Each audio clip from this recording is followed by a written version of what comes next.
volleyball, ada pemain bola sepak yang peringkat internasional. Ya, mereka ni pemain yang sangat baik, ya, disiplin yang sangat baik, hingga pengurusnya, hingga jurulatihnya tahu bila masuk waktu semayang, dia mesti beri ruang kepada pemain ni semayang dulu. Ya. Jadi betul. Dia kenapa bila tanya, bagi dia orang yang jaga sembahyang orang yang disiplin. Ya, dan orang yang disiplin orang yang mudah dalam berurusan. Mudah-mudahan Allah Subhanahu wa taala kurniakan kepada kita anak-anak yang soleh. Mudah-mudahan Allah Subhanahu wa taala bina bagi negeri kita insya-Allah sebuah negeri yang rakyatnya tunduk dan takut pada Allah Subhanahu wa taala, lalu Allah berikan baldatun thayyibah wa rabbun ghafur. Aqul qouli hadza wa astaghfirullahal azim li wa lakum. Wassalamualaikum warahmatullahi. Tuan-tuan dan puan, saya nak mengakhirkannya dengan satu cerita episod sedikit. Di Shah Alam tuan-tuan sekarang ini, dekat dengan PTPTL itu, seorang insan bernama Haji Fuad, bekas nazir masjid, yang mengalami problem stroke and total paralysis, seluruhnya paralyzed daripada kepala sampai kaki, lebih daripada 5 tahun yang lalu. Tapi sembahyangnya tak tinggal. Sembahyangnya menggunakan isyarat mata saja, dipandu oleh isterinya yang sangat-sangat hebat memberikan khidmat kepada suami. Khidmat menjaganya pun diberikan khidmat, tetapi khidmat sembahyangnya, khidmat menyembah Allah Subhanahu wa taala. Saya dah pergi melawat orang ini, Haji Fuad ini tuan-tuan. Saya tengok dah dekat 5 tahun, 7 tahun tuan-tuan. Badannya dikatakan macam badan sebelum dia sakit. Mukanya merah macam muka sebelum dia sakit. Tapi perawakannya, cahayanya, tuan-tuan, cahaya yang keluar, roh sembahyang yang keluar daripada mukanya walaupun dia tak sujud. Inilah agak yang disebutkan simahum fi wujuhihim min athari sujud. Tanda-tanda di dahi mereka yang nampak oleh kerana mereka sujud. Walaupun tidak sujud pun sembahyang itu, saudara, dalam mainan-mainan kelipan-kelipan mata itu ada sujudnya. Inilah gambaran-gambaran roh sembahyang yang terpancar. Barangkali saudara cerita-cerita seperti ini. Tetapi di satu tempat yang lain, pengalaman saya mengadakan program-program dengan anak-anak sekolah rendah, sekolah menengah sampai universiti. Bila anak-anak itu tengok program, tuan-tuan dan perempuan, program itu ada sembahyang maghrib, ada sembahyang isyak, ada sembahyang subuh. Ibu-ibu yang kecewa, ayah-ayah yang kecewa bagi tahu, anak saya tak mau datang kerana dalam program itu ada sembahyang. Tuan-tuan, inilah dalam kepala anak-anak kita. Tak mau datang kerana dalam program itu ada sembahyang. Tak mampu si ayah nak bawa, tak mampu si emak nak bawa, tuan-tuan. Kepada tuan-tuan lah seluruhnya bertanggungjawab memimpin anak-anak yang sedemikian. Bukan bilangannya 10 orang, bukan bilangannya 100 orang, bukan bilangannya 10.000 orang, bukan bilangannya 100.000 orang. Sebagaimana yang dikatakan tuan-tuan, 98% tak menjaga sembahyang.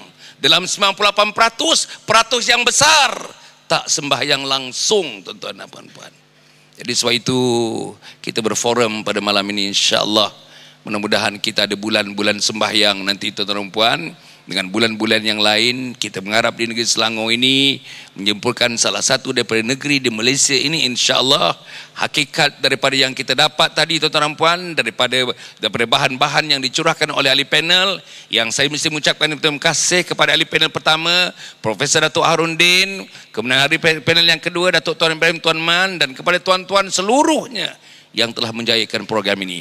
Hanya saya nambahkan pengumuman, setiap hari Jumaat malam Sabtu minggu pertama, ini minggu kedua tuan-tuan, setiap hari Jumaat malam Sabtu minggu pertama, kuliah namanya Tasawur Islam yang diberikan oleh Profesor Datuk Harundin di masjid ini setiap bulan. Kemudian tuan-tuan dan puan, kuliah subuh khusus setiap lepas subuh hari Sabtu akan diadakan di masjid ini setiap minggu, tuan-tuan dan puan. Datanglah tuan-tuan, bawalah anak, bawalah isteri, bawalah suami, bawalah jiran. Nanti waktu tuan-tuan melangkah keluar, nanti dekat gate dekat pintu-pintu, tolong ambil tuan-tuan brosur yang indah, brosur yang cantik mengenai program-program masjid negeri ini.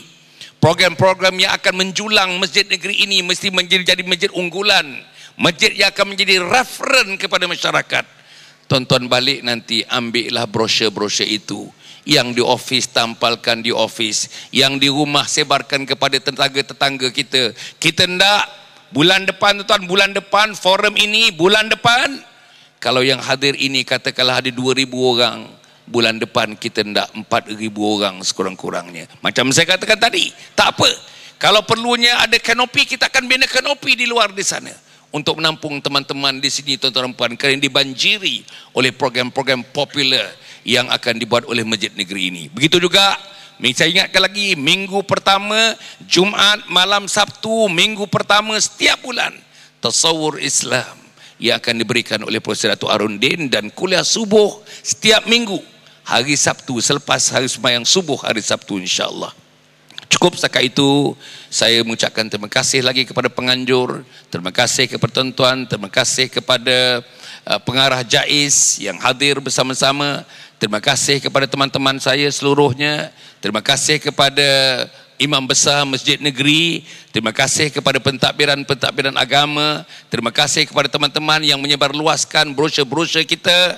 Dan saya diberitahu, insya-Allah Datuk Pakar tadi membisikkan kepada saya, insya-Allah kita harap tuan-tuan dan puan nanti seluruh jabatan-jabatan, ketua-ketua jabatan, pegawai-pegawai dan kaki tangan kerajaan terutamanya akan menjadi penumpu-penumpu utama yang akan bersama-sama kita dalam majlis-majlis berikutnya. Aqulu qouli hadza wa astaghfirullahal azim li wa lakum wa lisairil muslimina wal muslimat innahu huwal ghafurur rahim.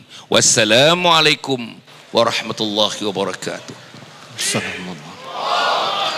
Majlis mengucapkan ribuan terima kasih kepada Yang Berhormat Dato' Dr. Haji Hassan Muadi serta ahli panel yang telah bincangkan tajuk pada malam ini. Dan sebelum tuan-tuan puan-puan meninggalkan dewan ini, sini ada beberapa pengumuman yang ingin saya sampaikan. Yang pertama, insya-Allah pada 17 April 2009, Jumaat malam Sabtu, bertempat di Padang Awam, Jalan Kopi, Kampung Bukit Kapar, Kelang, akan diadakan forum perdana ehwal Islam. Insya-Allah ahli panel terdiri pada moderator Yang Berhormat Dato' Dr. Haji Hassan bin Muhammad Ali, bersama ahli panel yang berbahagia Profesor Dato' Dr. Harundin, yang berbahagia Dato' Haji Hashim Yahya, dan yang berbahagia Dato' Ismail Kamus. Jadi insya-Allah pada tuan-tuan boleh sebarkan maklumat ini untuk disampaikan kepada sahabat-sahabat kita yang di luar sana.